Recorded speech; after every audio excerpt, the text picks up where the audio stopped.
Hey, folks, buckle up because if you thought the drama around the No King's Day protest couldn't get any wilder, wait until you hear what Pam Bondi just dropped. It's the ultimate sign that Trump world has totally lost the plot. Right off the bat, in the first few seconds here, imagine this. The US Attorney General going all in on a conspiracy theory so ridiculous it makes QAnon look tame. If you're searching for Pam Bondi Antifa claims 2025 or Trump world No King's Day meltdown, you're in the right place. This is the breakdown that's going to blow your mind. Have you ever wondered how far Republicans will go to smear peaceful protests? Stick around, because we are diving deep into Bondi's wild accusations, the irony of GOP projection, and why this whole mess exposes their fear of real democracy. But first, let's hit play on what Bondi actually said. It's pure gold for anyone tracking Antifa funding conspiracy theories.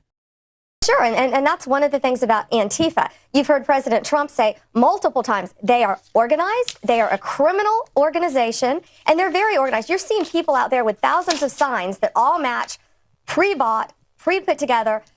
They're organized and someone is funding it. We're going to get to the funding of Antifa. We're going to get to the root of Antifa, and we are going to find and charge all of those people who are causing this chaos in Portland and all these other cities across our country. Talk to all the influencers who have been threatened and beat up and their lives threatened from Antifa members. It's going to stop under Donald Trump. Okay, pause right there. Did she really just say that? If you're like me, your jaw's on the floor. Bondi's out here claiming Antifa is this super-organized criminal empire, complete with funding schemes and matching signs, all set to be taken down by the DOJ. But here's the kicker, and this is where it gets hilariously absurd. Antifa isn't organized at all.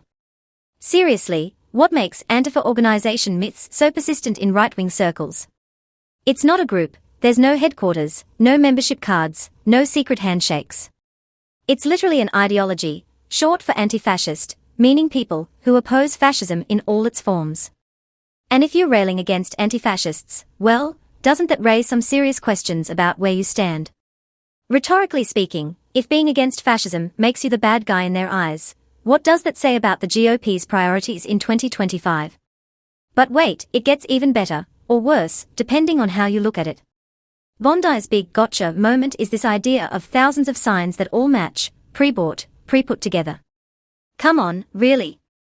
Is she implying that protesters couldn't possibly make their own signs without some shadowy overlord pulling the strings? If you've been following No King's Day protest signs or 2025 anti-Trump rallies, you've seen the photos, thousands of unique, handmade messages, from clever slogans to heartfelt calls for democracy. The whole point is diversity, not uniformity. Play that clip of the protesters right now, and tell me, do those signs look like they came off a factory line? No way. They are creative, personal, a true expression of First Amendment rights. So, have you ever made a protest sign yourself? Was it funded by a billionaire, or did you just grab some poster board from the dollar store? And here's the cliffhanger that's going to keep you glued. Bondi's not stopping at the signs, she's doubling down on this funding fantasy. She insists someone must be bankrolling Antifa because, apparently, regular folks couldn't possibly show up to protest on their own. No agency, no passion, just puppets in a grand scheme. We are talking classic conspiracy fodder, the kind that thrives in searches for George Soros funding protests 2025. But think about it, isn't it wild how Republicans always project their own tactics onto the left? We'll get to the smoking gun evidence in a second, but first, let's unpack why this narrative is catching fire among GOP heavyweights like Ron Johnson. They are echoing the same line, someone else must be funding this. Why? Because admitting that millions of Americans are organically rising up against authoritarian vibes would shatter their worldview. If you're tired of GOP conspiracy theories about protests, doesn't this feel like desperation to you? Now, let's flip the script and expose the hypocrisy that's at the heart of all this. There's zero evidence, none, zip, nada, of any central funding machine behind left-leaning protests like No King's Day.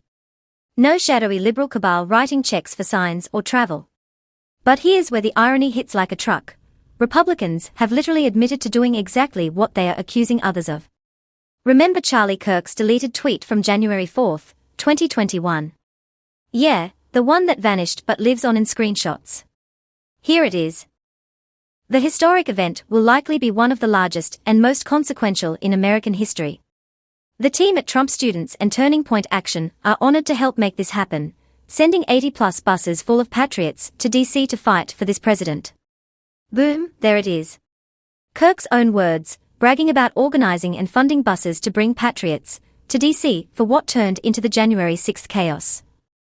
So, while Bondi and company rant about imaginary Antifa funding, the right has receipts for their own coordinated efforts. If you're searching Charlie Kirk January 6th tweet exposed or Republican projection on protests, this is the prime example.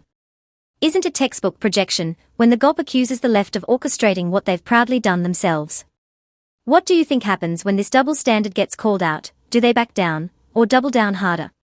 But don't let that cliffhanger slip away yet, because this isn't just about past tweets, it's about the bigger picture in 2025. Pam Bondi, as Attorney General, is supposed to uphold the law, right? Yet here she is, smearing peaceful protests as criminal enterprises. The No King's Day rally is all about condemning the idea of unchecked power, literally echoing the founding principles of America: no kings, no dictators, just democracy. And Bondi's response? Vow to get to the root and charge people for exercising their rights. Does that sound like defending the Constitution to you, or more like authoritarian overreach? It's chilling, especially when you consider how hostile this is to the First Amendment. Peaceful assembly. Apparently, that's suspect if it's against Trump. The reality. Republicans like Bondi and Johnson are scrambling because they know what's coming. Millions hitting the streets for No King's Day isn't just a protest, it's a massive rejection of their agenda.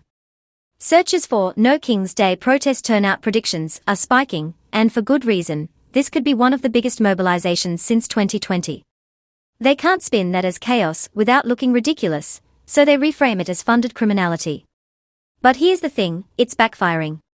People see through it. Ever wondered why the GOP opposes a march that's basically pro-democracy? Kind of tells you everything about their priorities, doesn't it? And let's not forget the broader implications for 2025 Republican attacks on protests. By painting anti-fascist ideology as a threat, they are essentially siding with the opposite. If Antifa means anti-fascist, and they are against it, well, you do the math. This isn't subtle. It's on full display, from Bondi's rants to the echo chamber of right-wing media pushing Antifa violence myths. But the photos from these protests? Peaceful crowds, diverse signs, zero matching uniforms. No organization, just organic outrage. If signs are evidence of a conspiracy, does that make every rally since the Boston Tea Party a funded op? Now, building to our next cliffhanger, how does this tie into the bigger fight for democracy in 2025? Bondi's threats aren't idle, they are part of a pattern where dissent gets labeled as danger. But here's the empowering twist: we don't have to let them control the narrative. No King's Day is our chance to push back, to show that Americans won't be cowed. Are you planning to join or support the protest? What's your sign going to say? Because remember, this is still a free country, and we have a duty to use those rights. As we wrap this up, think about the irony one more time. The right accuses the left of funded coordination, yet their own deleted tweets prove they've done it. It's pure projection, and it's crumbling under scrutiny. Searches for GOP hypocrisy on January 6th funding are blowing up, and for good reason. This exposes everything. So, don't let them quash your voice. Get out there, make your sign, no funding required, and stand for democracy. If this breakdown on Pam Bondi Antifa conspiracy and Trump World No King's Day panic fired you up, smash that like button, it helps beat the algorithm. Subscribe for more deep dives into 2025 political scandals and Republican projection exposed, and drop a comment. What's the most absurd GOP claim you've heard lately? Share your thoughts on No King's Day protest strategies. Let's keep the conversation going. Thanks for watching, and remember, independent media like this thrives on your support. See you in the next one.